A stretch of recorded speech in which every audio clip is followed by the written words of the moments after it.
I'm Jem. And I'm Victoria. And this is The Criminal Crack! You were watching me and I thought, she's waiting to see what I'm going to do. I was going to try and harmonise and then you stopped and it went, oh, bugger. Harmonise. Would have been beautiful. Could have been. Coulda, woulda, shoulda. I was about to say the same, but I was going to say shoulda, woulda, coulda. That would have been the right way round. Is it? I never know. I just know this. It's a little bit like... Iron Lion Zion. Pardon? Iron Lion Zion. Iron like a lion in Zion. Oh, yeah. Iron Lion Zion. That one. You're talking really quiet. Am I? Yeah. No. I can't hear it through the microphone. Okay. I was going to move this thing. I know. Leave it alone. Oh, God. This is how it's going to go today. Hey, you started it. Yeah. How are you? Dazed and confused. That's just your usual state of affairs. I've been on my happy travels again, and I only got back yesterday. No, the day before. And my head still hasn't stopped being in whooshy, worry motion, like from the drive. Right, I think this is a you thing. I don't think anybody else is going to understand that. I think you need to go to the doctor. Or maybe I just didn't eat enough en route. I don't know. I don't know either, but you need to stop going away, because then when you ask me how have I been, I've got bugger all to say. You've had loads going on this week. None of it good. Yeah, but I'm not going to talk about that in the podcast. No, I went away for my friend's birthday. Now you're going to leave people thinking, what are they talking about? That's okay. You can make it up. It'll be more fun anyway. Oh, okay. I went down to Manchester for my friend's birthday, and we went out and we went axe throwing and drinking and eating and dancing and karaokeing, and she introduced me to a song called Pink Pony Club by Chapel something. I can't remember who it's by, but it was huge last year. Oh, was it? Yeah. See, I don't listen to that sort of thing normally, but we did that, and we also did Tribute by Tenacious D, and we came off stage and people were high-fiving and fist-bumping and saying, do more, so that was nice. This is a dream, isn't it? No, this was genuinely, it was fun, and there was a group of German tourists in there who just loved it, so that was all good fun, and didn't get back to the hotel till 3 o'clock in the morning, and had to be out of the hotel by early the next day, and that did not feel good, so... I hate how early you have to check out. It's like, some of them are 11. I can live with 11, but I don't like it. I think it probably was 11, but some of them are 10. Still early enough when... I'm not used to this. I don't know how people go out drinking every week. Some people do this every week. That was my life for a long time. Ugh. But it's a young person's game, and I don't even feel bad about saying that. Maybe that's... I'm glad I'm out of that. Yeah, why? Maybe that's why I still feel like poo. Maybe it just... I can't drink. I can't cope with hangovers, which is why I very rarely drink. Yeah. And I'm just so easily led. That's the thing. You are. Yeah. You are. It was fun, though. We did have fun. And then we looked after her little boy. You make that sound like he just got, like, stuck in a box or something. Well, I did say we could sellotape him to the underneath of the stairs, but no, we didn't do that. We wouldn't do that. No, his dad came over to look after him while we were out, and then we had a chilled out next day, and yeah, he's lovely. He's a lovely little boy. So, yeah. We were meant to go to a vintage market, but I was too hungover. In a way, I'm glad you never went, because I was really wanted to go. I don't like the word jealous, because I didn't feel jealous. I wanted you to go, and I knew you'd bring back pretties, but I wanted to be able to see, even if you put like a little GoPro on and just let me be there with you. You didn't even offer, though. And I had another pony dream, and I'm always fighting people in my dreams for ponies for you. And this girl was horrible, and she broke my necklace, which was made of loads of beads. And so I was having to try and clean up these beads, and she put all my ponies out of my basket in her basket. And I kicked off, and I got them all back. And then I got to the till, and there must have been 20 of them. And the woman said £5. I was like, yes, get in. My pony dreams always have me finding them and then turn round and being like, where have they gone now? Like somebody's taken them or they've just disappeared. But I didn't realise she'd broken my necklace on purpose at first. The necklace kind of broke and split, and then I was like, oh, I realised she'd done it to distract me. And What a bitch. Why didn't she just kick you?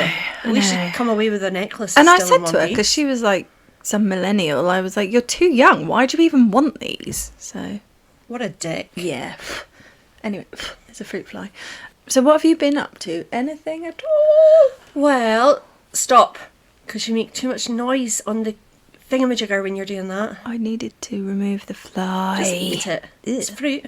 It's good for you. That's going to make Becky laugh. Why? Because there was one time that we went to, it was Bredfield Village Fete, and we got out of her car and a little fly landed on my lip, and she told me about it, and my instinct was to suck, and I sucked the fly in and then nearly died because I choked on a fly. It was a natural instinct. I know an old woman who swallowed a fly. You're not old. I know a mad woman who swallowed a fly. No, what have I been up to? So I took on an extra job. You did? I have. So I've been doing training for that today, and I've done 2 visits so far. So it's a merchandising gig. So I've done two of them. That's great. And when it comes to us putting stuff on the Curiosity Crack, you're going to know how to set them up for pictures and stuff. So that's really good. No, because I just follow a plan. Oh, okay. That's your side. It's not my side. Okay. And what else have I done? So the kids were off for the long weekend. Everybody was ill, but we went to Wetherspoons, obviously, and had games of Uno and Chase the Queen and 8 Wings. Did you play spoons? No, not in there. So you weren't anticipating death in the family because it's not spoons that causes that problem, it's Uno that causes the problem. Where are they all still alive? Maybe. And what else? I have been rewatching The American Office, which I have to say is my favourite show, and last night or the night before I cried all the way through it, and then had to rewatch bits because the kids wanted to watch it, so I cried again. And I put it on again before it came out today because I had to wait for a phone call before I came down here. Cried happy tears or sad tears? Just, yeah. I tell you what I watched with Abby when we were there. We watched The Long Shadow again. So I've watched it already. It's like an 8-parter about the Yorkshire Ripper. And it focuses on the victims a lot, which is really good. And it also highlights the failings of the police. And it highlights a lot of how men are the problem, or were the problem in that scenario. And if you haven't watched it, you should watch it. It's on ITV, iPlayer, whatever it's called. ITVX. Yeah, that one. But see, I don't cry very often, but that makes me cry. It's just... I'm a bit funny with crime shows. That are dramatised. Yeah. It's done really well. But I'm also, when it's a well-known case and I've read quite a bit about it, I don't have the concentration span for it. But I did watch, remember a couple of months back I watched, what are those films? And it's all about problems within the police, really. It's 3 films over 3 decades, I think, if I recall correctly. And it's to do with like the Yorkshire Ripper and I know stuff. the ones Red you mean. Trilogy or something. I can't remember. I started to watch them and they're really good. I need to watch them. Wait a sec. I watched and I thought, I could have done a case on this. What the heck's it called? The Roof Man with Channing Tatum. It's based on a true story where a guy broke out of jail. Yeah. Sorry. Really good. It's about this guy who is in prison and he breaks out of prison and lives in is it Toys R Us? It's so good, but there was quite a lot in it and I was like, well, that was a stupid thing to do. Like, that was just ridiculous and I was getting quite angry. People are stupid. Well, this guy was a bit stupid. Yeah. And it is based on true events and it's really funny because he says he'll never do it again, and spoiler alert, he tried to get out of jail twice more, or he attempted it twice more. Why did they have him locked up? Just like Tesco. In the, if you get caught for shoplifting, they put you in a room in there. No. Right, so he just opened the door and left. It was funny. Shall we get crack-a-lacking? We shall get crack-a-lacking. So, Victoria, it's your turn this week. Please tell me, what is the crack? Dun, dun, dun. Wait, I want to do game show host. Today we have Victoria on and we're going to ask her, come on guys, what's the crack? What's the crack? You get a car. I've literally put episode what now because I don't know what episode we're 23, I think. I'll go with that. When I started looking into this case specifically for the criminal crack, the intention was going to be bonus episodes or just conversational things. However, This is a series of cases, the details of which have dramatically unfolded recently, and I believe it's important to give this our full attention, but I also think there's more to come, so...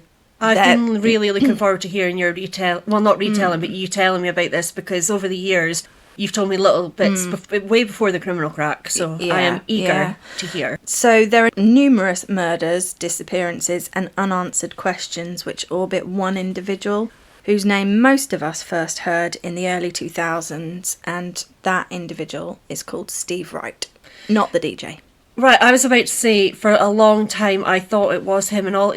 Steve Wright in the afternoon. Not him. But it is not him. We are not tarring him with this beast's brush. Oh, that didn't sound weird. So he was born on April the 24th, 1948 in the quiet county of Norfolk, which is in the southeast of England. Steve Wright entered a world already shadowed with instability. His father, Conrad Wright, served as a policeman in the Royal Air Force, a man of authority whose postings carried the family far from home, from the sun-scorched outposts of Malta to the humid streets of Singapore, a home life defined by discipline and duty. And, strangely, that there's loads of things in this case that, over the years, I've learnt more and more, but I actually think he was posted there at the same time as my granddad, which meant that Steve Wright would have gone to school with my mum and her brothers and sisters. Oh, have you asked your mum? I've asked them and none of them remember, because of course it would have not been significant at the time. But from what I can work out, they could well have been there at the same time, which is just creepy. Yeah. Steve's mother,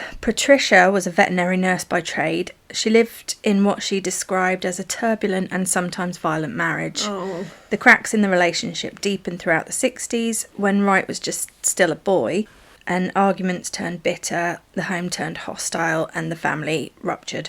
Patricia fled, leaving England and emigrating to America, eventually settling in San Diego, California, where I believe she still is.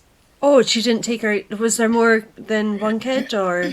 There was, yeah. She later said that she wanted to take the children with her and that she tried, but was prevented from doing so by Conrad, and instead she left alone. So Steve Gerald James Wright was the second born of 4 siblings, and they all remained behind with their father. So a fractured home, a mother now an ocean away, and a father bound by authority and control.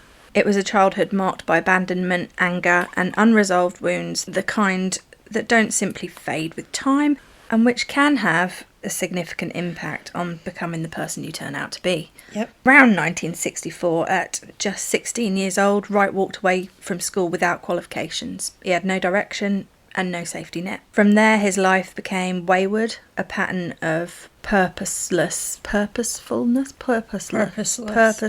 and just... He was aimless. Yeah, he was just goalless. He was just drifting. He moved from job to job. He never settled for long. He was a dock worker, a lorry driver, a barman, a pub landlord, a forklift driver, and for a time he even worked as a steward aboard the famous grand ocean liner, the RMS Queen Elizabeth II, the QE2.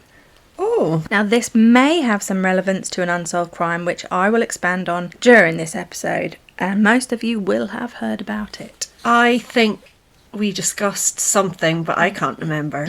So that's great input from your co-host. I think we discussed something, but I can't remember what.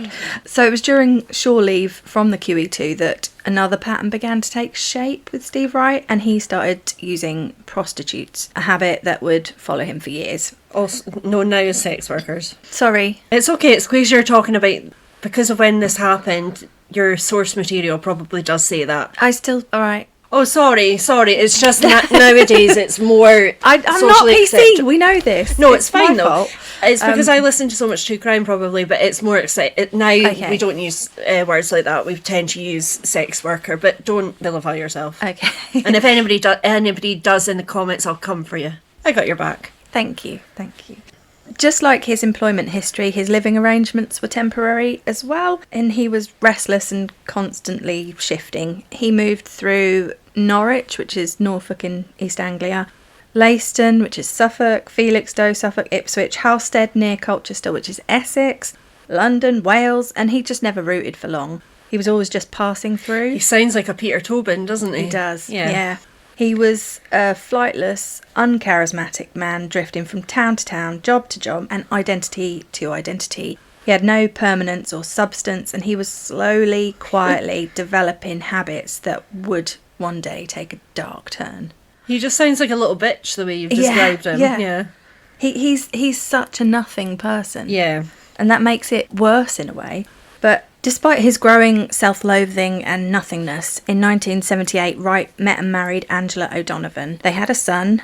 For a moment, it seemed as though the drifting had halted, that he had finally anchored himself to something solid. On the surface, it looked like stability, but 8 years later, it was over. Another fractured relationship, another ending, and another reason to drift onwards. Then came wife number 2, Diane Castle, a woman he met while working aboard the QE2.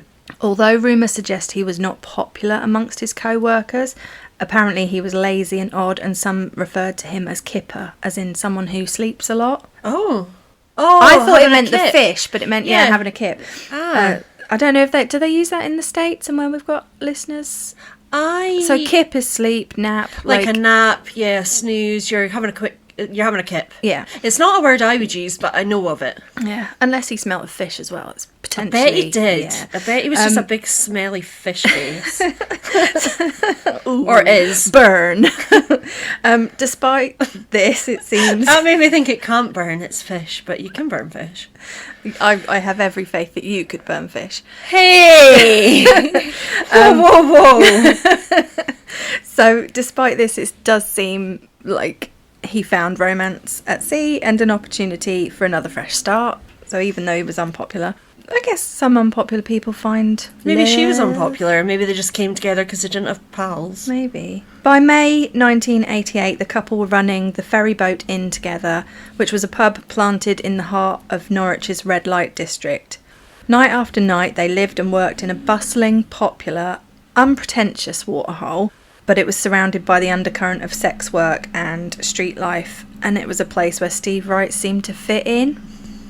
I think he's grimy. He put himself there intentionally. I think he was happy there. So the marriage to Diane, no surprise, didn't last either. It ended within just a year.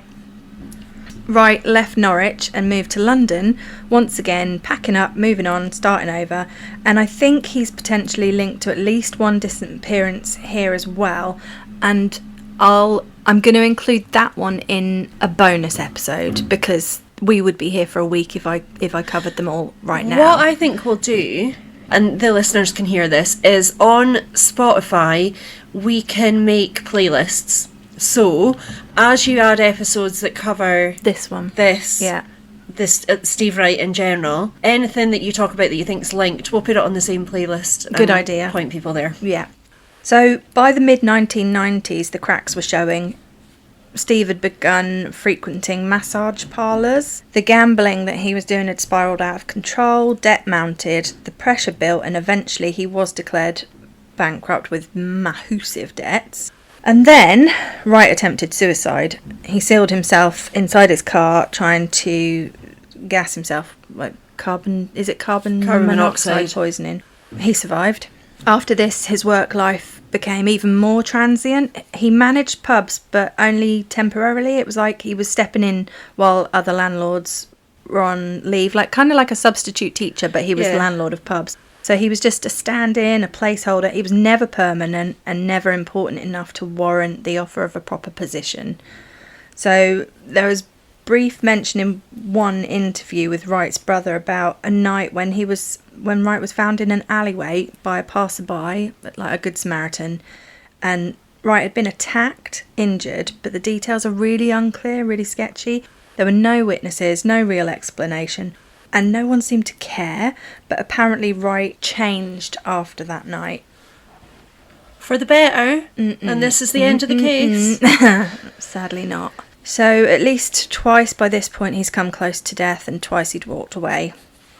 It's the late 90s now. He's back in East Anglia. It's difficult to follow because he got about. East Anglia is what cities? East Anglia is 80 miles northeast of London. That's where I spent a lot of time growing up, in East Anglia. Okay. So it's the late 90s. He's back there. He's living in Felixstowe. He's working at the docks as a forklift driver.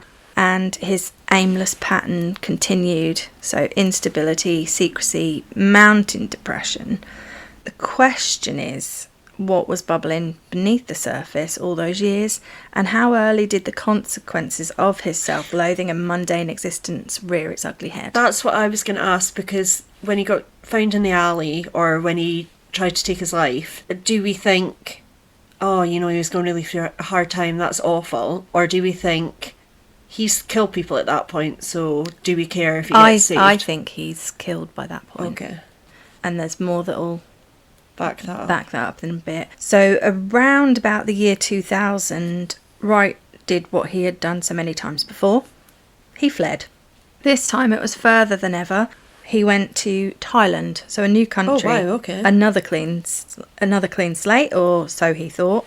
And I'll tell you later, but we now know the true reason he was running, why he'd recently changed his phone number, why he'd not showed up for work since November, and why when he'd showed up he had a fresh injury on his arm, why he'd part exchanged his car and got a new one, but then sold that car before he went to Thailand, and taken out a $5,000 loan to get there.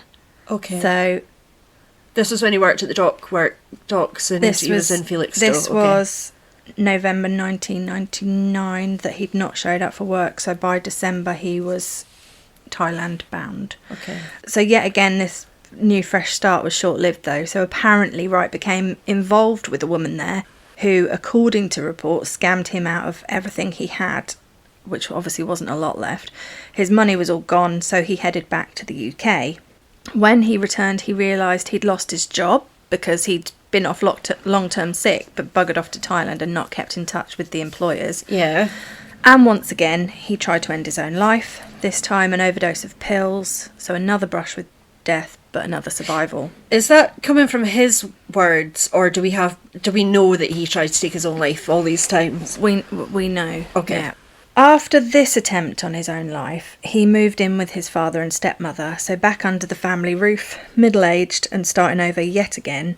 He did manage to find work behind the bar at the Brook Hotel in Felixstowe. It wasn't glamorous, but it was work. A means to an end, until it wasn't, because Wright was caught stealing from his employers. He was prosecuted, lost another job. He was fined £80, which is a small penalty and barely a punishment. Apparently he was ordered to do 100 hours community service. But what happened next would prove far from small.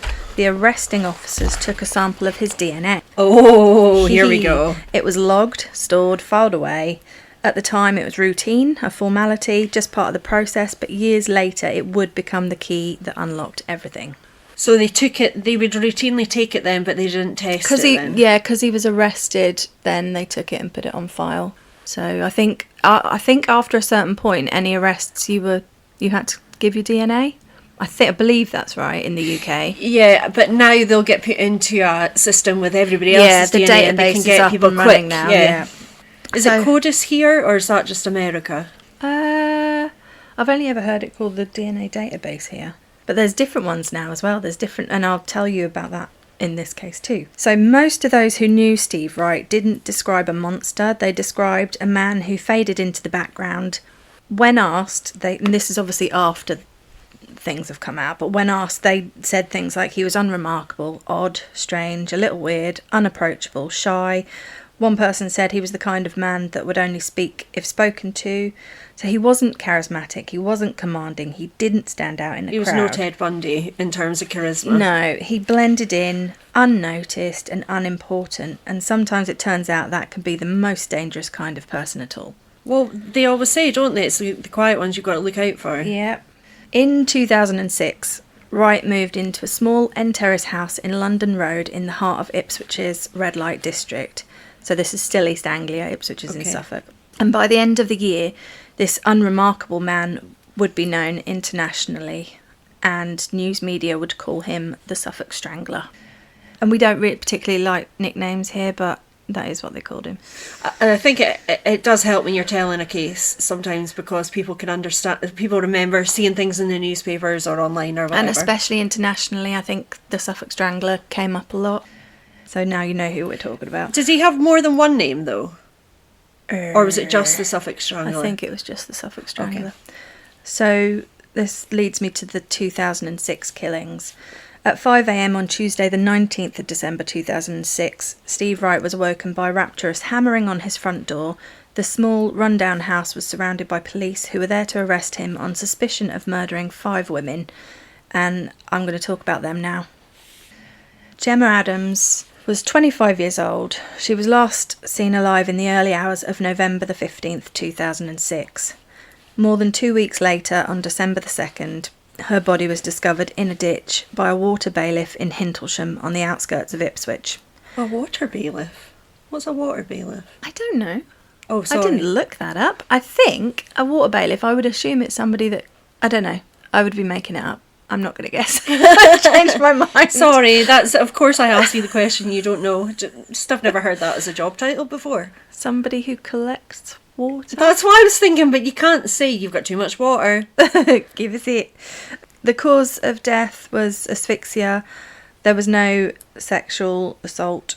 Gemma should not be defined by how she died, though. She had a long life before that. So Gemma grew up in a comfortable, loving home.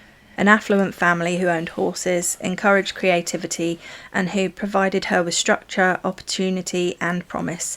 She worked at an insurance firm, a steady, respectable job, and on paper her future looked secure, but somewhere along the way things shifted. She fell in with the wrong crowd, addiction crept in, quietly at first, then consuming everything. To fund it, she began working in a massage parlour. It wasn't where she imagined she would end up, and it wasn't who she had been. Gemma was a young woman whose life had taken a detour, whose struggles did not erase her childhood, her talents, or her humanity. Gemma Adams was someone's daughter, someone who loved ponies, someone who played piano, and she deserved far more than the way her story ended. And Gemma was the first of Steve Wright's victims during this spree to be found, but it's not believed that she was the first to be killed by him. With everything you just said there, talking about Gemma's character, not only should it not have been her end, but also it shouldn't have been the way that she was portrayed and spoken about in the aftermath. Yeah, These victims, that's the first time I've ever heard her name because I've never looked into the case. So all I've ever seen in the newspaper is that it's sex workers, sex workers don't matter, and of course they do. Yeah, and I'll say a bit more about that because I've done something similar for each of them because they deserve it. Of course they do. So, and we always say that, don't we? But they really do deserve it. So Tanya Nicol was the next. She was actually, well, I'll go into it. So she was 19 years old. Tanya was the second victim to be found at the time, but investigators believed that she was actually the first victim of the 2006 murders. Okay. So Tanya was last seen on October the 30th, 2006. Weeks passed with no sightings, no answers, and she disappeared and her friends were worried. Then on December the 8th, so just 6 days after Gemma was found, Tanya's body was also found on the outskirts of Ipswich, submerged in water in Belstead Brook, which is like half an hour from Hintlesham. It's not even half an hour, actually. It's really close by, so where the first one was found. Was she found because police were now looking? Like, was she found by police? Because a water bailiff, I found out, it's a branch of the police. Like, you're a police officer and you patrol like the canals and things like that. Okay. So was it police that found? There were searches out for her, but I actually don't know who found her. Because her searches, presumably, they would have been closer to October, not the December. So I'm just wondering, I don't even know how quickly they would have looked because of who she was, of her profession. Yeah. And at the time, there had been one. They didn't assume it was a serial killer. Okay. So after the second victim was found, these girls' deaths started being reported in the media using numbers and dates. But obviously, their families didn't describe them as statistics. Tanya's loved ones and friends described her as a lovely, sensitive, caring girl and the kind of girl who felt things deeply. But addiction had changed the trajectory of her life. The drugs had took hold and the grip of addiction tightened slowly, pulling her away from the people who loved her. She had worked alongside Gemma Adams at Cleopatra's massage parlour, so 2 young women navigating the same dangerous world. But Tanya's drug use had escalated, so she was actually fired from the massage parlour, and with few options left, she had begun working on the streets. Okay. So more exposure, more risk, more vulnerability, and no realistic alternatives that could help her change her course. Especially not with immediate effect, and without somebody intervening. There was nothing for her. Yeah. So her cause of death was officially uncertain, but investigators believed it was linked to asphyxiation or an unnatural blocking of the airway mechanics. So strangled, probably. Strangled or suffocated, it sounds like, yeah. Again, there was no evidence of sexual assault. Tanya Nicol was a teenager, a daughter, a girl who her family still saw as a gentle and kind person, and her life was much bigger than the circumstances of her last moments, and it should have been much, much longer, obviously. 19's nothing. She's a baby. It's the grain of sand of life. Wow, that was profound. The next story is especially hard to hear, and I have shed some tears exploring this one. So this is another little thing, but Alderton, her name is Annalee Alderton. Well, I lived in Alderton at the time, a little village, so it's just a stupid little thing. And the first two victims, you've got Gemma, my name, and Nicol's my mum's maiden name. I went by Gemma Nicol for a little while. Did you? Mm-hmm. So Annalee Alderton was 23 years old. She was found in Nacton Woodland on the outskirts of Ipswich by a passing motorist. There had been another motorist who at first glance thought they were looking at a discarded mannequin, and so they hadn't reported it. It's never a mannequin, people. I think your brain does that to protect you, though. Because nobody wants to find... No, of course not. So this was not a mannequin. They were looking at the nude body of a deceased young woman. Annalee's body had been posed, laid out in a cruciform position. It was a deliberate and chilling display, and the scene actually made some question whether Steve Wright had an accomplice. I believe he worked alone. Personally, I believe. He had an accomplice because of the cruciform, there were a few reasons. So because of the cruciform shape, they assumed that she'd been carried under her arms and by her legs. Okay. So that would be two people.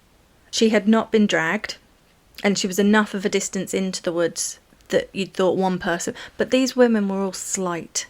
Yeah, he could have just flung her over his shoulder. And with the over-the-shoulder thing, they ruled that out because she had no marks from trees or shrubs or stuff on her skin that way. So he hadn't knocked her through trees and things. There was also... So somebody'd seen a blue Mondeo parked there, which is what he drove. But somebody else reported also seeing a Renault Clio. And somebody was questioned, but it was all ruled out. So you don't think there was an accomplice, but there could have been an accomplice. But there could have been. At some point. Yeah. Before the moment police descended on the woodland where Annalee had been deposited, and before the cold, heartless headlines, Annalee was a young woman who had been fighting her own battles for years. So she'd struggled with addiction as well, since her teens actually, and it had shaped much of her adult life. But Annalee was also a mother, and during the autopsy it transpired that when she was killed, she was 3 months pregnant. I knew you were going to say that. Yeah. So, in my opinion, the unborn child is another victim of Steve Wright, but it's one that's rarely mentioned. No, 100% it is. And you said for most of her adult life she was 23. She hadn't even begun her adult life, really. No, not really. It was, yeah. Poor girls. Or women, sorry. Annalee was last seen alive on December the 3rd, travelling on a train from Harwich to Ipswich. Footage from the train security cameras were shared in TV news coverage of the case. Somewhere between that ordinary journey and the days that followed, her life was taken. The cause of death again was asphyxia, and she had been strangled. Again, there were no signs or evidence of sexual assault. And some reports labelled Annalee as a sex worker, but those closer to Annalee have disputed that, saying the portrayal didn't reflect the woman they knew. That doesn't say that wasn't what she was doing, but just that that's not who she was. That's information that's come from somebody I know as well. It sounds like as well, sorry, you said, so Tanya, am I interrupting too much? No, not at all. Tanya was found on the 8th of December. Annalee was found on the 3rd of December. What day? Oh no, Annalee was last seen. But it sounds like, when was Gemma found? Gemma was found, she was the first victim to be found, and that was the 2nd of December. So on the 2nd of December, we know now that he killed these women, right? Yeah. So Gemma's body was found, and the next day he thought, rather than laying low or something, he thought, not necessarily that day, but in the time after that, he then looked for another victim. But Tanya had already been killed by this point, because that's why they think she was the first of this. I know, but then we're saying that Anna Lee went missing the day after Gemma was found. So, yeah. It's huge. It's so huge. Yeah, because these women, it's all right. Anna Lee didn't go missing on the 3rd, and then he waited till he happened to find her. She went missing of her own accord or whatever, and then he happened to find her. He did whatever he did probably that day. He was hunting. So he didn't care that they'd found one of his... No, I think he was getting off on it. No doubt, actually. What a scumbag. So she was 23 years old. She was a mother, expecting another child.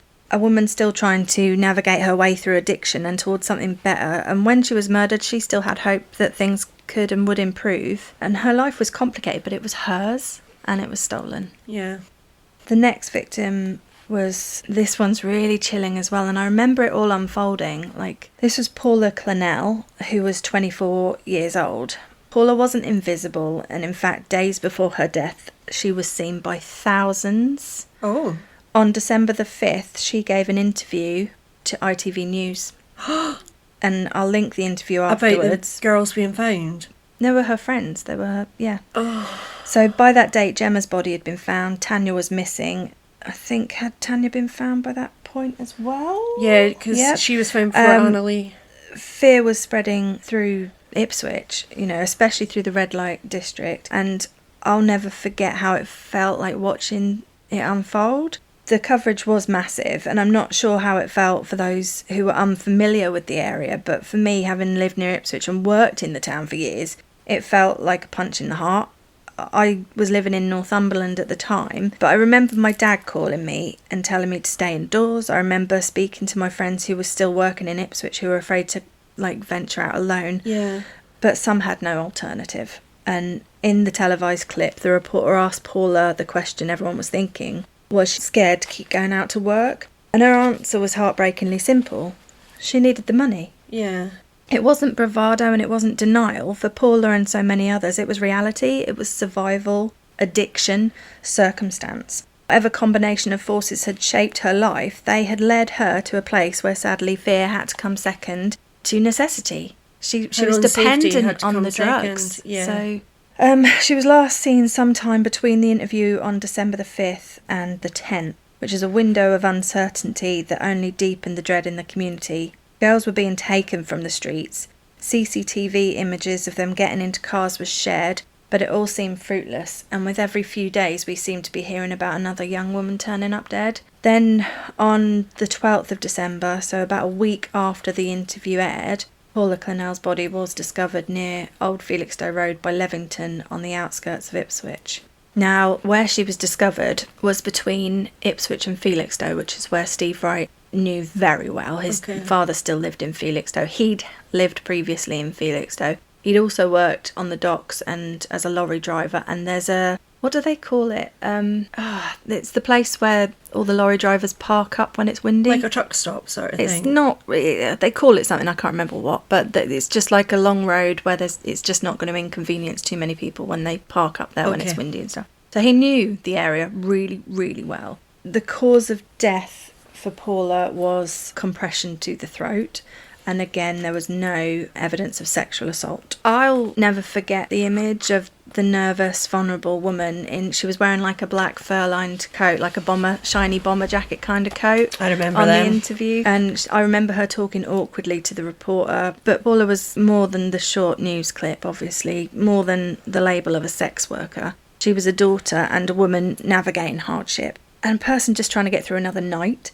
And in the end, the world heard her voice before it lost her, and that makes it echo a bit louder for me. And it sounds purposeful as well. Yeah, I remember seeing footage on the local news where I lived in Northumberland too, because Paula was actually born in Northumberland, so they put that on a lot. And there was an interview with her dad, because I think he lived in Blythe, which was just down the road from me, and I think at the time she was missing. I think it was after the interview, but he was just pleading, and it was so heartbreaking. So On December the 12th, police were already in the woodland near Old Felixstowe Road, having just discovered Paula's body. Officers were still combing the scene. There was a police helicopter circling overhead, and its camera operator was scanning the trees and undergrowth for any clues, anything else that they might witness. And the camera operator, she actually spotted something. And it's so shocking, but sadly, just meters away from Paula was another body. Just meters down the road on the same stretch of road. He was on a frenzy, wasn't he? Yeah. I don't know if it's called a spree, because it's not a spree as such, is it? It's just Sprees a series. happen over a set amount of days, I think. Spree killings, I'll look up the definition. Yeah.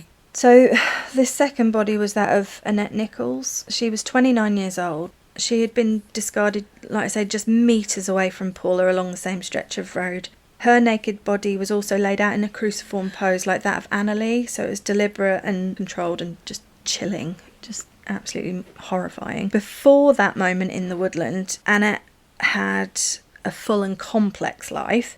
She was a mother. She had trained at Suffolk College, completing a beauty course. She took pride in herself. Friends said she kept her home immaculate. She doted on her son. She cared about how she looked, how she presented herself to the world. And she was described as very pretty, but tragically, that sometimes made her a target. So there were reports basically of bullying amongst the other sex workers. And because of this, she was known to take risks beyond the norm. To get work. Yeah. Addiction had entered her life and altered its course. Like so many others, it changed her circumstances, narrowed her options, and placed her in very real danger. She was last seen in Ipswich town centre on December the 8th. 4 days later, she was found in that woodland. Her cause of death was officially inconclusive, but it was clear again that her breathing had been hampered. Again, there was no evidence of sexual assault. Annette Nichols was 29, a mother, a woman who had skills, ambitions, pride in her home, and who loved her child. And again, her life was not defined by where or how she was found or how it was taken. It was defined by who she loved and who loved her in return.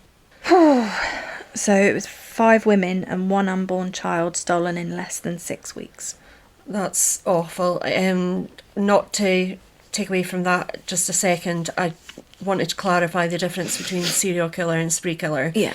So, spree killer is defined as an individual who commits 2 or more murders in a short period, typically in multiple locations, without a cooling off period between the acts. So, think Levi Belfield. I was thinking the Hungerford massacre as well. You know, the guy that shot people. Walked around. Yeah, I'm wondering, is Levi Belfield the right one? Did he do it all in the same day? No, I don't think so. He was the one that took the schoolgirl, wasn't he? Oh, well, he was the bouncer. Millie Dowler. Yeah, that came out later though, didn't it? Who did you say? The Hungerford? Is that where, there was a taxi driver shot? Right, that's a spree killing. Yeah. So when it happens in the same day. And remember there was the killings over, was it in Shetland or Orkney or something? A guy went round and he killed his sister-in-law, or I'll have to look it up, but he went from location to location systematically killing. Yeah, that's a spree. Whereas Steve Wright's a serial killer, because even though he did some of them, basically he, what's the word when you ramp things up? Escalated. He escalated, obviously, in this situation really quickly, but then we know that there's others that you're going to talk about, but because of that, he would be a serial killer. Yeah. I don't really know what to say to all this so far. I know, it's... yeah.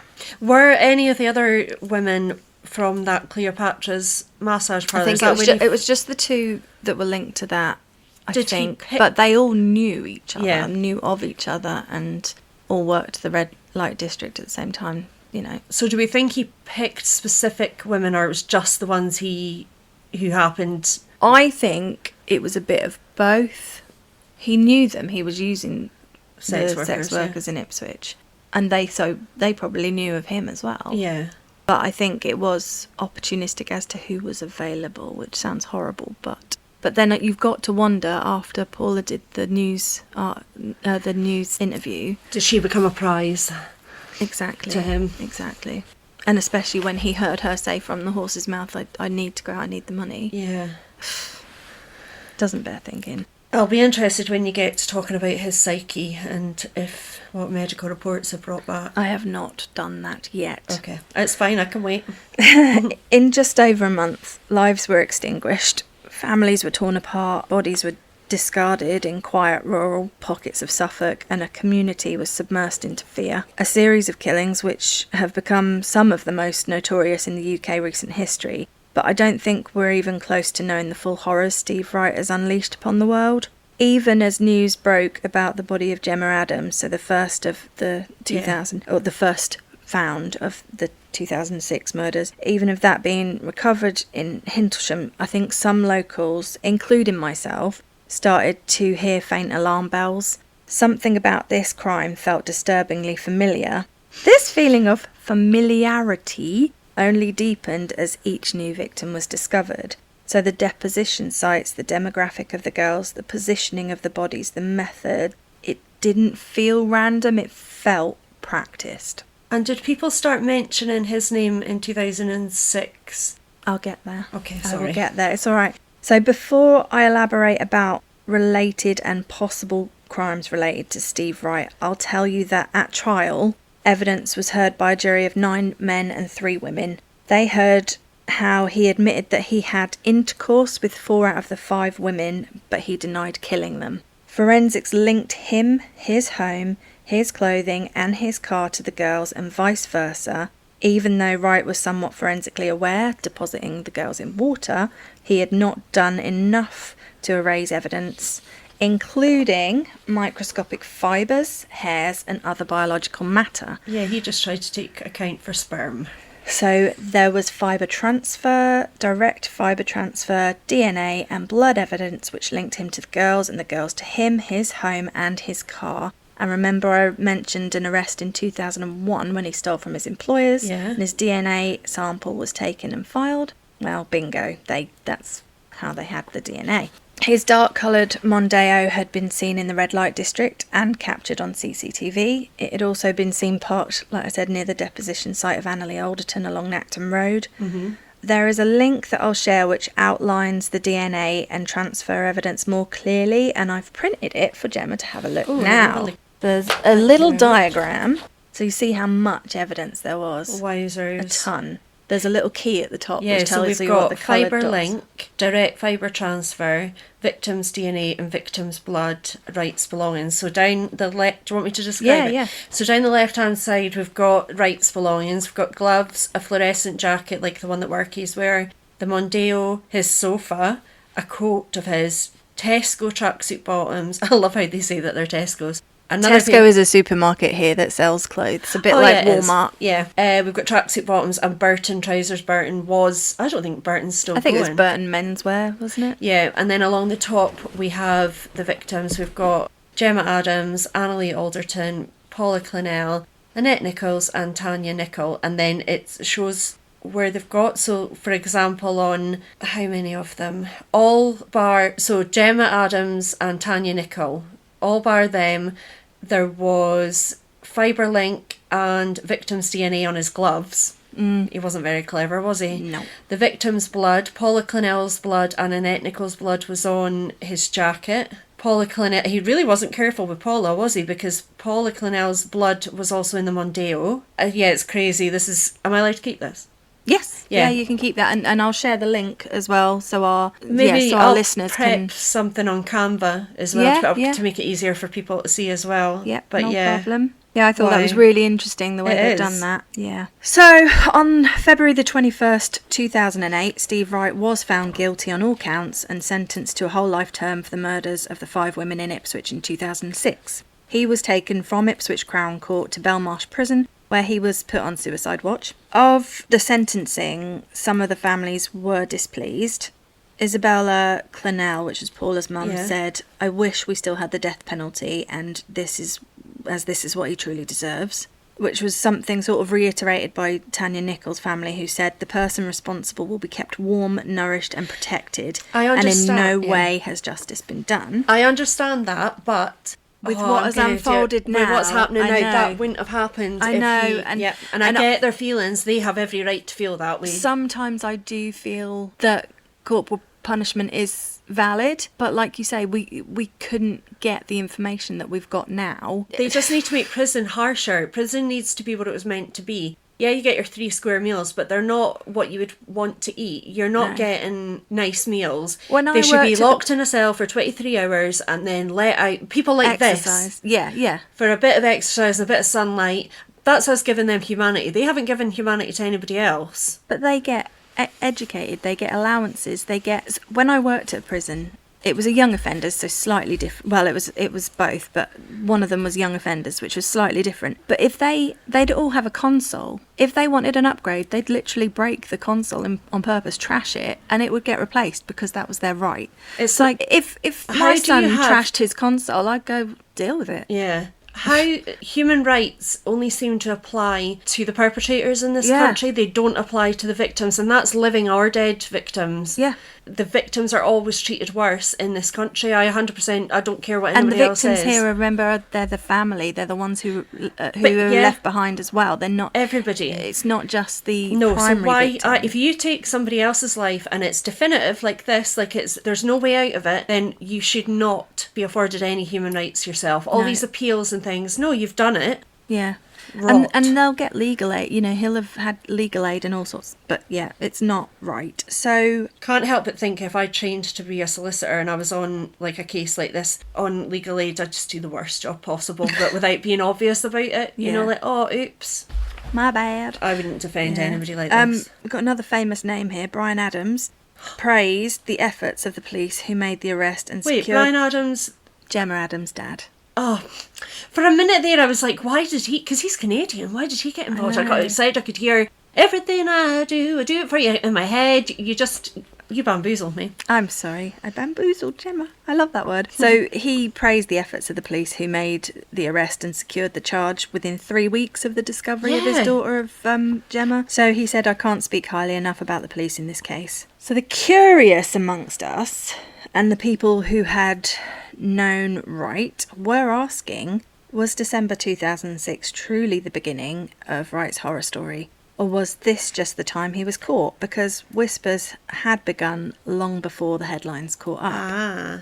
There were other deaths and disappearances, other women and girls linked to the locations which Wright was known to frequent. Circumstances that echoed the same patterns. And patterns don't just appear out of nowhere. They evolve, they refine, they repeat. So surely similarities to some unsolved crimes couldn't be dismissed as coincidence, could they? No, they need to be looked into. And also, if he was a first time not offender, there's chances are he would have done things flashing sexual assault that maybe weren't reported. But to be so lackadaisical about he didn't seem to try and cover things up very well.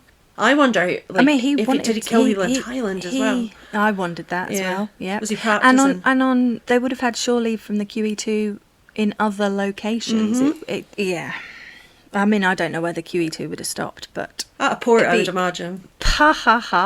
It would be interesting to know. Victoria will never finish this case. I will never finish this case. Going. This is ridiculous. This is the one that gets you, isn't it? I think it's endless. So when something this premeditated, this controlled and this consistent erupts in a concentrated burst, I'm left wondering, was this sudden escalation or had it been happening for years, just unnoticed, unlinked and unproven? And that leads me to Victoria Hall. Yep. Which I've just realised another link, but don't worry about that. You've got a hall in your house. I don't have a house. Still in Suffolk, East Anglia. I'm taking you back to Saturday the 18th of September 1999. So this predates... This is just before he went to Thailand. Exactamundo. So and lost his job, etc. This was 2 weeks shy of Victoria Hall's 18th birthday. No. Victoria was also known as Vicky to her friends. She was an A-level student and she was out for a night out with her best friend Gemma Algar. No way! Victoria and Gemma are out for a night out. Yep. So on the threshold of adulthood and out for a laugh and a good night, the pair headed to the bandbox on Felixstowe seafront. So as I've mentioned, I grew up in this area and I'm close I was actually the same age as Victoria. And I too partied at the bandbox. Most locals ventured there at some point. I don't know what it's like now, but when I went, it was a small club and the kind of place where you could guarantee like cheap drinks, unapologetically cheesy music, and the floors were always sticky. It was one of those places. Sounds like Joanna's in Elgin or downtown in Elgin. I think every town has one. It was the sort of place that was a bit hit and miss when it come to whether it's busy or not. The options in Felixstowe were limited, and if you couldn't be bothered to go into Ipswich town centre to one of the bigger clubs, you'd probably head to the bandbox. But it was a bit of a dive, and I reckon if you saw it during the cold light of day, you'd probably never go there again. The girls left the club around 1 a.m, so Sunday the 19th now. They decided to walk the couple of miles home to Trimley St Mary, which is it's a village just on the outskirts of Felixstowe Centre. They stopped at a chippy along the way. The best friends were happily walking home, singing and eating their chips, and they said goodnight to each other less than 100 metres away from Vicky's home on Faulkner's Way. So by now it was about 2:20 in the morning. Gemma walked down the lane to her home, but Vicky never made it to her front door. When Victoria's parents, Graham and Lorinda, woke the next morning, they realised that Vicky had not come home. They instantly felt something was wrong because this was so out of character for their girl, who they actually described as a model daughter. And immediately at 8:20 on Sunday the 19th of September, the couple called the police and reported their teenage daughter missing. Please tell me the police acted right away and didn't say They the did. bullshit. They did. Police launched a missing persons inquiry straight away. Excellent. Suffolk Police, is it? Yep, Suffolk Police, Suffolk Constabulary. They spoke with Vicky's bestie Gemma, who said that she had heard 2 high-pitched screams after they parted ways, but assumed it was drunk people messing about. Yeah, you would. Because there was other people heading home at the time. Plus, it's kind of country-ish. It could be foxes or anything. You're not going to think. Well, you're not going to think it's your best friend getting murdered, are you? Exactly. Or grabbed, yeah. During house-to-house inquiries, which were conducted by investigators, these screams were also described by neighbours close to Faulkner's Way, but some of them added that they heard a vehicle with a noisy exhaust screeching into the distance. For 5 days, extensive searches were carried out by Suffolk Police and by the family and friends of the missing teen, but sadly on the 5th day news came, and it was the news that they had been dreading. On Friday the 24th of September 1999, a dog walker found the naked body of a young woman submerged in water in a ditch alongside a farmer's field in Creeting Lane, Creeting St Mary, which is Stowmarket, which is about 25 miles from Trimley. And the missing persons inquiry was now a murder inquiry. Oh, God. Not as MO in 2006. By 2006, he'd obviously realised, even though he got away with this one for long enough, he'd obviously realised the vulnerable people that aren't going to be missed are the ones to take. That's why he felt safe to keep taking them. Yeah. Poor girl. I know. And her poor friend as well, because you would live with that for the rest of your life, even though she's done nothing wrong. Can you even imagine? But please, if you do they just hear sounded so happy. If you hear somebody screaming in the night, try not to dismiss it. Even look out the window, see if you can see something, and even phone, if you don't think it's important enough for 999, phone 101, because at least there's an inkling of a chance that you could stop something. What breaks my heart? Was it Belle in Aberdeen on the seafront that there were screams? Yeah, that was Betty, yeah. No, Belle was the murderer. Yeah, Betty. But there's also the case, I was reading about it the other day because I was looking for cases. Obviously I said I would do another domestic abuse case with a male as a victim, but I haven't decided if I'm doing that as my next one or if I'm going to have a pause in between. But I can't remember the lady's name, but the lady on the train that got raped and murdered in a train carriage. The train was full, apart from her carriage wasn't, and it got missed. But people then afterwards were saying, I did think this was a bit weird or that was a bit weird. If you see it, say it. The worst that can happen is... You look foolish. So what? Or you don't look foolish, you look like you care about people. Yeah. So the girl in the water was identified as Victoria Hall. There were no signs of sexual assault reported, and a post-mortem would determine that the teenager had been suffocated. The clothes she was wearing when she disappeared have never been recovered. For 12 long months, Suffolk Police tried to make the pieces fit. They made 4 arrests in 4 months. Oh, wow. And then they believed that they had their man when they arrested and charged 27-year-old Adrian Bradshaw. He was a businessman from Trimley St Mary. He'd been at the bandbox that night, but couldn't recollect ever noticing Vicky or Gemma. 2 other women said that they'd shared a cab with him, and they'd believed he'd been dropped off near Vicky's home, but they couldn't be sure. On paper, it sounded compelling, but near isn't exact. I mean... 7 pints of beer blurred whatever clarity he might have offered about the precise spot he stepped out of the taxi, but still investigators pushed forward with that one thread that they've been pulling out. Yeah. So how long did he go to jail for? I'll get there. I hate hearing about because back then CCTV wasn't as prolific as it is now. Mobile phones weren't all carrying mobile phones about. No. So they tried a lot of angles in court. The jury heard about his Porsche. They heard that the exhaust had needed work, that it had been repaired but without guarantee, and so it was notably loud, and some said it was an obnoxious sounding car. That was framed as suspicious, as if it meant something darker. But there was no definitive forensic link. They tried to say that the mud from his tyres was from the same field, but it was dismissed. It had similar properties, but experts claimed it could have come from hundreds of sites across the region. They didn't have Professor Lorna on the case? No, there was simply no clear, unshakable proof, just a theory that law enforcement had committed to. For 2 weeks, the case was laid out before a jury of 7 men and 5 women, and the verdict came back not guilty. Good. Clear, unequivocal. Probably ruined that guy's life. I know. Adrian Bradshaw walked free because the evidence simply wasn't there, because he was innocent. Yeah. Police had focused hard. They had built their narrative. They'd stood in court convinced, but they did have the wrong man. And they've later since, there was a Q&A, and they've later since said that they had so many resources focused on that they were blindsided, basically. Did they ever question Steve Wright during that investigation? His name was amongst a list of hundreds, apparently. So while the attention was fixed on Adrian Bradshaw, obviously the real killer was still out there. Yep. And he was watching and waiting and undetected. Vicky's loved ones and the police were back to square one, and the murder of Victoria Hall would actually remain unsolved for 26 years. So nuts. There's CCTV of the field where Victoria was found.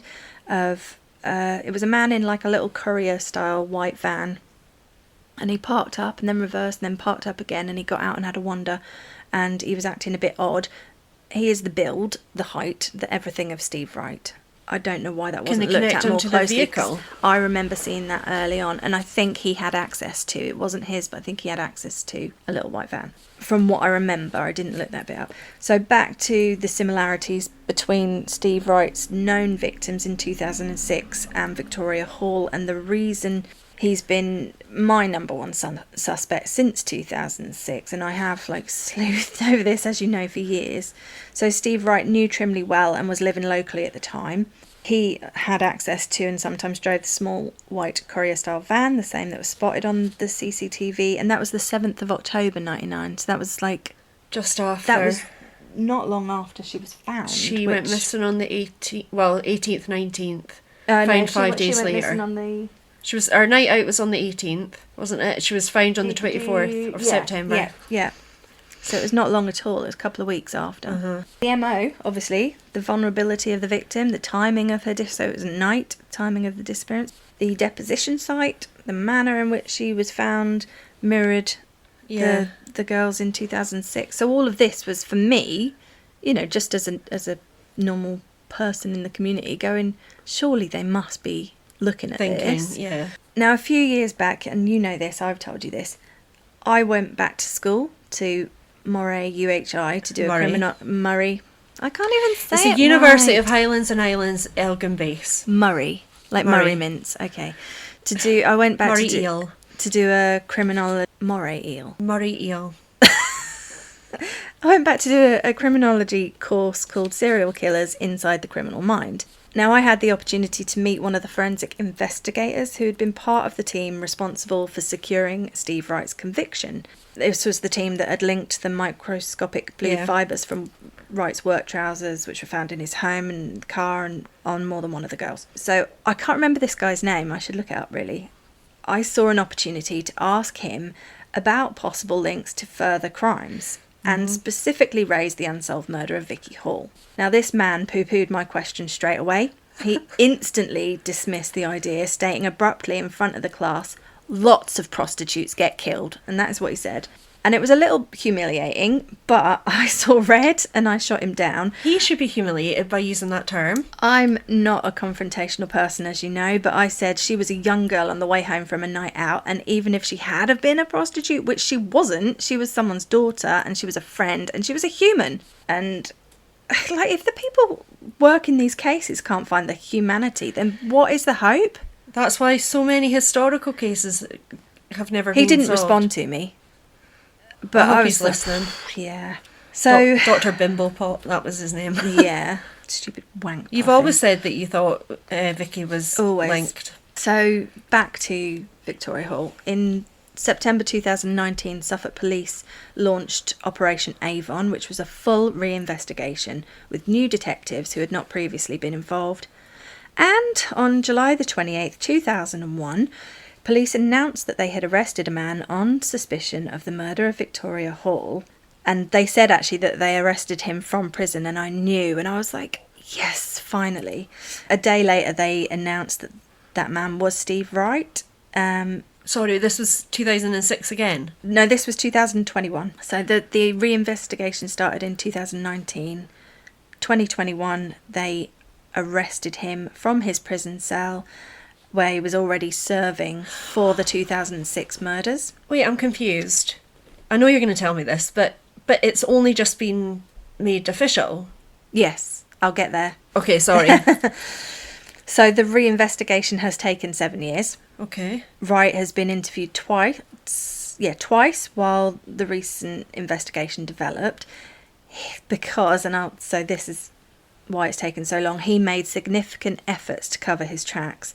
He's also tied up the court system, like you were saying, for 21 months with legal hearings challenging evidence. And so when he appeared in Ipswich Crown Court via video link from HMP Long Lartin on Monday the 2nd of February 2026, so this month, and pled guilty for the first time, everyone was stunned. So Wright has still never owned up or confessed to crimes related to the girls in 2006, or any other, which is he is likely responsible for. And while his guilty plea is surprising, I have to remind people that it didn't come early, it didn't come voluntarily, no, it didn't. And it didn't come with any visible remorse. It came late, after the DNA, the forensic links. Yeah, when he couldn't get out of it. Undeniable patterns of evidence, and after the net had tightened so completely that there was no space for him to manoeuvre. He wasn't stepping forward out of conscience, he was cornered. He doesn't have a conscience. No. Overwhelming evidence left him with no viable defence, no story to spin, no alternative to point to. And I don't believe that plea was about sparing families further pain. No, it's not. He gets off on it, so he doesn't want to spare them. Yeah, I don't believe it was about moral reckoning or accountability. It was control and one final decision he could make for himself. Yeah, I'll tell you now, because I'm ready. A late guilty plea, not to give solace, but to dictate the ending. Yeah. Even in conviction and defeat, he chose the terms. Yeah. It's disgusting. So he was an evil, narcissistic murderer who's already going to rot behind bars. And this was like the last thing he had to control. So on the 6th of February this year, so this month, Wright was found guilty of abducting and murdering 17-year-old Victoria Hall back in 1999. He was sentenced to a term of 40 years and told that he will die behind bars. Good. Now, sadly, this is really sad, Victoria's mother, Lorinda, had passed on the 18th of December 2025, so just a few weeks before finding out conclusively who stole her child away. Chances are, though, everything going on in the background, she would have known. And depending on her faith or what she believes or what people believe, she might be with her now. Yeah. I hope so, yeah. When Vicky Hall was killed in 1999, the science simply wasn't there. It wasn't up to date. Investigators did what they could with the tools available at the time, and back then it was believed, as I mentioned, that she'd not been sexually assaulted. But crucially, intimate swabs were taken during the post-mortem and they were preserved. By the time Wright faced charges for murdering 5 women for the 2006 killings, but the trial was in 2008. Even then, the technology still hadn't caught up. not enough to unlock what those samples actually contained. It wasn't until later advancements in DNA profiling, specifically YSTR analysis, that everything changed. So do you know what YSTR... So YSTR DNA testing focuses on the male lineage, tracing markers passed down through paternal line. It can isolate a male profile even in complex or degraded samples. And when those preserved swabs from 1999 were re-examined using this newer technology, a specific lineage emerged, and it led directly to Steve Wright. It would have led to Steve Wright, his brother and his dad, you know, that sort of... They would all have that same... So it wasn't a vague similarity, and it wasn't a partial suggestion. It was an irrefutable genetic link. But then they would have took more DNA off him now to compare. This is where Cece, remember I mentioned Cece to you before, she is one of the many people now who will take DNA and put it into genealogy sites, compare it against genealogy sites, and they could, the first hit they might get is like a third cousin 30 million times removed, and then they work their way down, and that's how they do it, and it is so clever, but it does take time. Science is just so cool. It is. Do science, kids, it's cool. So decades later, what is it, 26 years later, science achieved what suspicion alone never could. Conviction was also strengthened with the help of an extremely brave woman who, get this, had survived Wright just hours before he abducted Vicky. He attacked 2 people again on the same night. This guy is... God, I really want to see his or hear about his medical reports, because we're going to have to try and find them. So, information which was available in 1999 but was overlooked by law enforcement, who were trying to navigate the largest case that, at the time, Suffolk Constabulary had ever seen. And I've included her as a victim. She's a victim. The same way I've done all the others. So Emily Doherty was 22 years old on September the 18th, 1999. It was somewhere between 3 and 4 a.m, roughly 21 hours before Vicky would be taken. So Vicky went out on the Saturday night, Emily went out on Friday night. Okay. But it was the early hours of Saturday morning when Emily went through this, and then it was the early hours of Sunday morning that Steve took. So literally within 24 hours. I get why police wouldn't have connected them if that's where they went, because it's really unusual for a perpetrator to be close together. There were mistakes here. So Emily had also been to the bandbox that night. She was walking home with her husband and another couple, but at some point the group split. The women moved forward, and then one of the women left, so they became separated.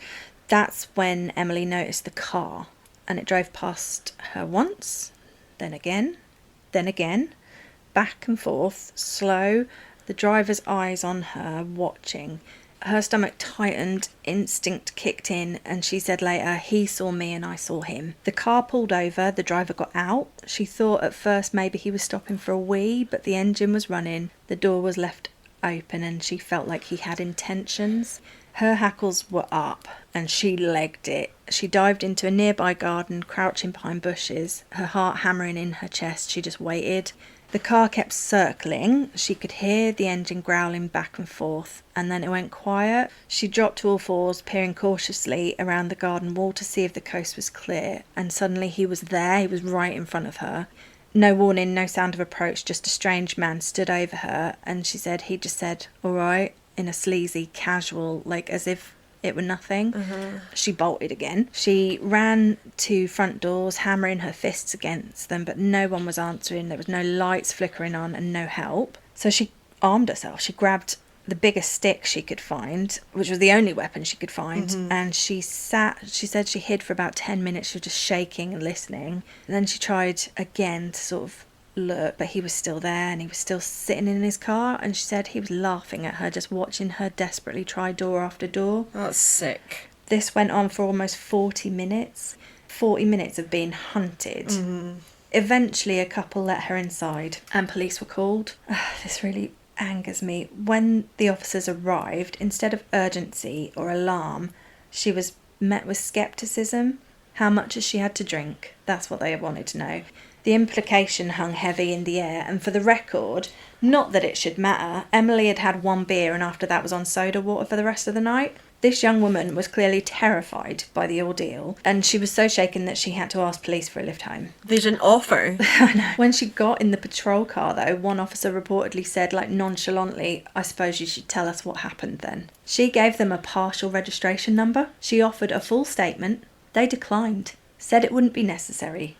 No details were noted or taken. Well, I hope they know that they've got blood on their hands. The next day, Emily left to go travelling in India. And while she was away, obviously Vicky disappeared. A manhunt was launched. When Emily phoned home, there was an urgent message saying that she needed to call the police immediately. And she did so from the Himalayas, thousands of miles away. She gave her statement over the phone. There was talk of producing an e-fit, of following up, but that was the last she heard. That's disgusting, isn't it? So just this month, Wright admitted to the attempted abduction of Emily Doherty on the night in question, so hours before he admitted to that as well? Hours before he took Vicky, and he was actually sentenced to 9 years for that crime. Good. Emily says that she's suffering survivor's guilt, that the guilt of not being heard makes her feel sick with grief, and she does wonder if it would have saved women in 2006 if she'd have been listened to. I don't think it would have. She did speak out. So she tried. She tried. And things ended up the way that they've ended up. And also to get a partial number plate as well in that fear, in that moment, that's really good. So this is even more unsettling now. I know of another incident. I don't have permission to share this person's name. However, I know what happened and it matters. Mm-hmm. It does matter. It happened a week before Emily's encounter. This time, so somebody I know personally. Uh-huh. This was the same town, Felixstowe. She was walking home at night, just like Emily, just like Vicky. She was because she's the same age as me, so she was the same age as Vicky. She was slight, blonde and alone, and she realised a man in a car was following her. He was passing slowly, doubling back, watching. She felt that sick, instinctive feeling that she was being hunted, and she reported it to the police at the time, but nothing came of it. No follow-up, no escalation, no warning to others. And that's when, like, the bigger questions start to press, because if this was Steve Wright, was he out every night? Was he prowling, watching, waiting for his prey? And when actually did this regime of night stalking start? When did he begin this? Was 1999 the beginning? Or was it just the time that we can see, like, the outline emerge? Like, sounds like he was preparing for a long, long time. Yeah. And because they have to, like, I don't think he go from, I think I'm going to do this, to doing it. Like, they have to build up the courage to do it as well. How many others are there? How many near misses? How many women got away? And how many didn't? Yeah, that we don't know about. Are there names missing from this story entirely? Are there missing people, like Jane Doe's? There's one thing we know about predators. They don't start with murder. They start watching, coveting, imagining, like fantasizing. Then things escalate, usually gradually, over time, and with practice. And we may never know how long he was out there or how many times he actually found what he was looking for. And we'll probably never know unless he ever tells the truth fully. But you wouldn't believe you wouldn't know if he was telling the truth because he's lied so much. So the next case is one you will have heard of. I know Gemma will have heard of it. I've got a feeling I know which one it is. If you're in the UK at least, I think you'll have heard, but I don't know how well known it is internationally. Now, I mentioned that Steve Wright worked on the QE2 in the 80s. Well, there is a very notorious missing persons case which I believe Steve Wright is linked to, and others believe this too. So at 12:40 p.m. on July the 28th, Susie Lamplugh walked out of her estate agent's office, Sturgis and Sons, on Fulham Road in London. It was an ordinary work day, middle of the afternoon. She took her house keys, her car keys and a purse with about 15 quid in it. 10 minutes later, around 12:50, she was seen standing outside an empty property, which was number 37 Shorrolds Road. It had been on the market for about a week. It was a routine viewing, and at 1 o'clock a man arrived. Witnesses saw him join her outside the property. This is believed to be the same Mr. Kipper that she had written about in her diary entry for that day. You'll remember? Mm-hmm. Yeah. Kipper. Minutes later, the two of them were seen walking away from the house together, broad daylight, residential London street, nothing outwardly alarming. And then nothing. Mm-hmm. Susie didn't return to the office. This was completely out of character. Her boss started making calls and even eventually called Susie's mum to check and see if they'd heard from their daughter. But by 6:45 in the evening, there was no word, and her manager reported her missing. Susie's company car was discovered by the police about a mile from her office in Stevenage Road in Fulham just after 10 o'clock that night. There were no signs of struggle, no fingerprints unaccounted for. The driver's door was unlocked, the handbrake was off, and her purse was in the glove compartment, but her keys were missing. Mm-hmm. So a normal working day had become the beginning of a disappearance that would echo for decades. Susie was 25 years old when she went missing in July 1986. She's never been seen since that day. Kidnapped, presumed murdered, and legally declared dead in 1993. Susie was described as beautiful and charismatic, the kind of woman people naturally gravitated toward. And in the early 1980s, when Susie was 22 years old, she had worked aboard the luxury RMS QE2 as a hairdresser and beautician, a glamorous job on a glamorous ship, and people noticed her. Steve Wright worked on the ship at the same time, and colleagues would later say that they'd seen her speaking to Wright on board. Not once, not casually, but repeatedly. He appeared to be persevering. They said he was trying to, air quotes, become a friend. At the time, Wright had a girlfriend on the ship, which was Diane, the woman he would later marry, his second wife. Yep. She worked in the shop next door to where Susie was based, and Diane recalled seeing Wright talking to Susie in the corridor on at least 2 occasions. When Susie vanished, the QE2 was in dry dock for an engine change, and that meant the crew were on shore leave, which is something that Wright denied, but everybody was on shore leave. Yeah, he wasn't the only one left there. No. And then obviously there's the nickname, the rumour that while he was working as a steward, he was known as Kipper, apparently because he slept and was lazy. An odd detail until you know about that diary entry when she went missing. Yeah. So was it a coincidence? And we don't like coincidences here at The Crack, We don't like coinkydinks. No. Then there's another strange moment, and it is a strange one. Around the time Susie disappeared, Wright reportedly turned up unannounced at Diane's home in Halstead.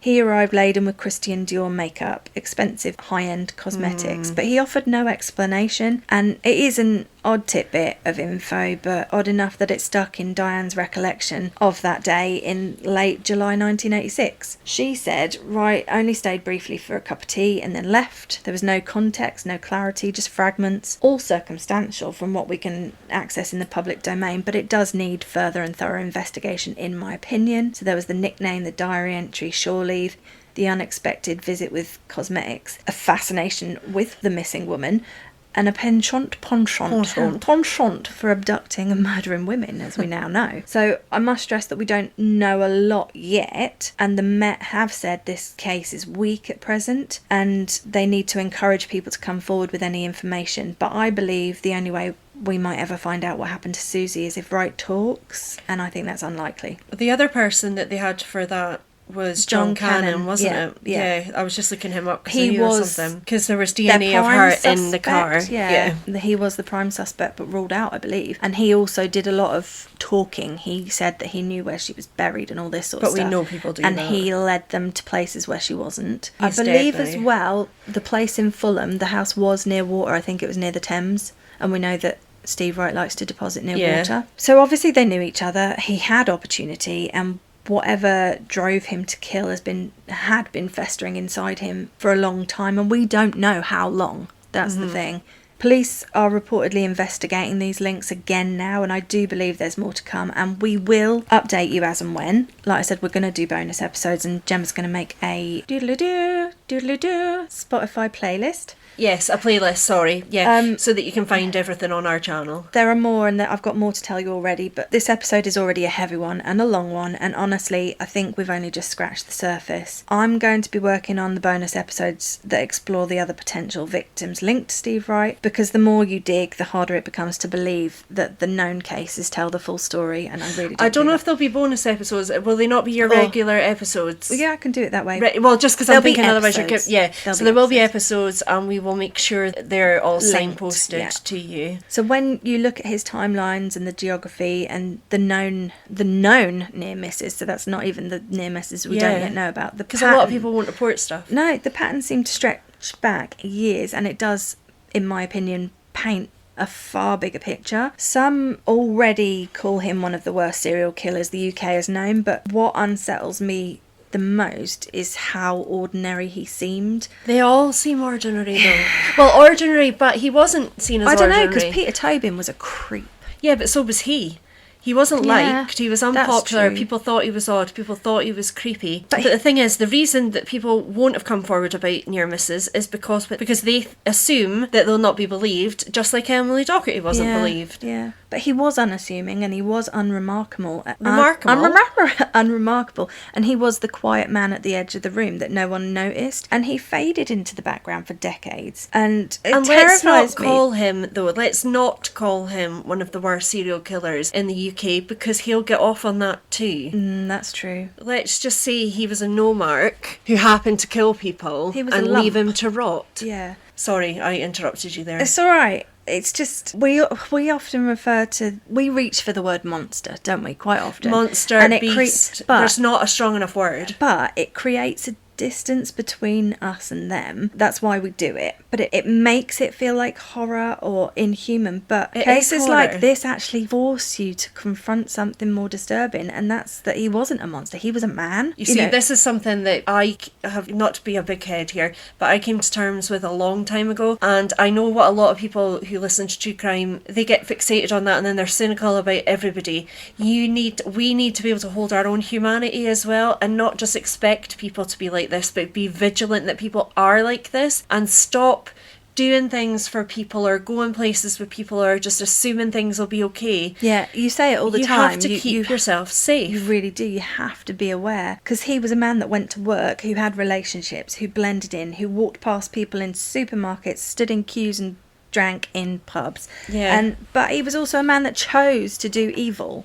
He did, yeah. And that reality, that the capacity for his kind of darkness can sit behind an ordinary face, is far more chilling than the myths that we tell ourselves to feel safer. And you're right, you have to recognise that they walk among us. They're humans. Unfortunately, they're dreadful, evil, disgusting humans. I always get a bee in my bonnet when I hear about somebody like friends who bring men, and it's not always men, but bring men into their lives and into their homes when they've got children far too early. There are laws to protect us. Use them. If you check people out. They don't need to know you've checked them out, but actually an innocent guy who's got nothing to worry about should be saying to you, that's okay, I don't feel offended by that. You don't know who I am and you've got children. Even if they give you no cause for concern, there are ways to check for a reason. Yeah. And also,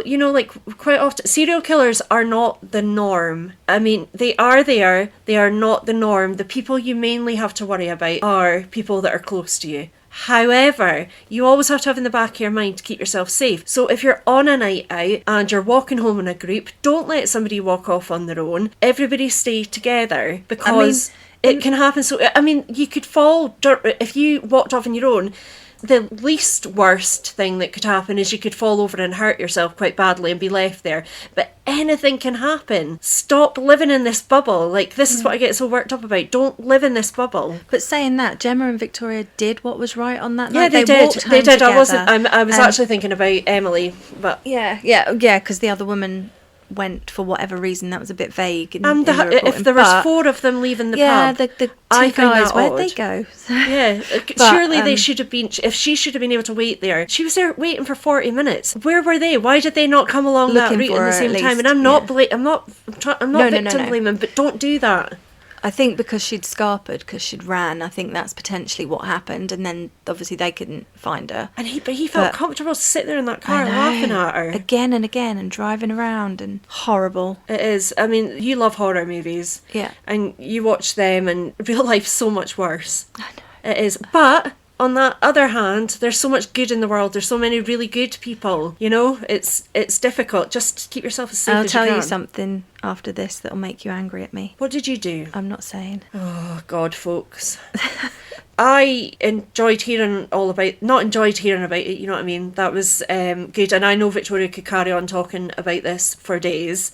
And she will come back to you. Obviously, in between, I don't know if you're going to continue in this vein just now, so I'll be doing different episodes in between. I might need a slight break from this one because it consumes me. But you'll not leave it too long. I won't leave it too long because there are others that deserve our attention. But there's more to come. It's not finished. It doesn't feel finished. And I could have gone into more detail about forensics and things, but actually I think what we said was enough. And I wanted to focus especially on the 2006 girls because they really got a bad rep and it's not fair.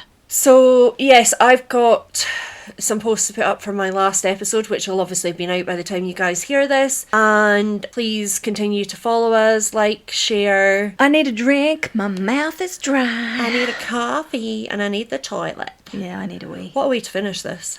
Thanks all. Love you all. Thank you very much for listening. And I don't know if you've noticed, but I've been doing the edit a bit different lately. So I'm leaving more bits in than I would have before. She's just trying to trip me up and make me say something that makes me look stupid. Well, I say the things. She just leaves it there. I do. It's like Kevin at the end of The Office when he's like, when you're on screen for so many years, there's always a chance that you're going to do something stupid. And you're thinking, you always do stupid things, Kevin. And then he goes, it's just nature, human. So, bye. Keep on trucking.